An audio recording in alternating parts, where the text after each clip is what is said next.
peace. God bless Kenya. Thank you very much. Na tukisalia katika suala hilo ni kwamba chama cha ODM kimejitokeza na kulaani vikali kauli ya gavana wa Nyeri Mombasa Kahiga ilionyesha kifurahia kifo cha hayati Raila Odinga.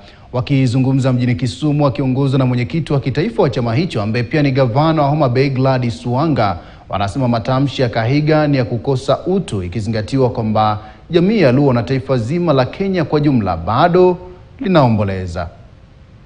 Bad manners and couth and unacceptable for Mr. Kahiga to make such remarks. In fact, coming from someone who occupies a respectable position of the Vice Chairman of the Council of Governors, it is utterly absurd and astonishing. We know that there is politicians like Kahiga who in the life of Raila Odinga have used him as a bogeyman to scale their own political heights there.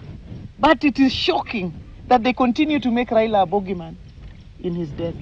To mock, he has crossed the Rubicon. We have crossed that line now.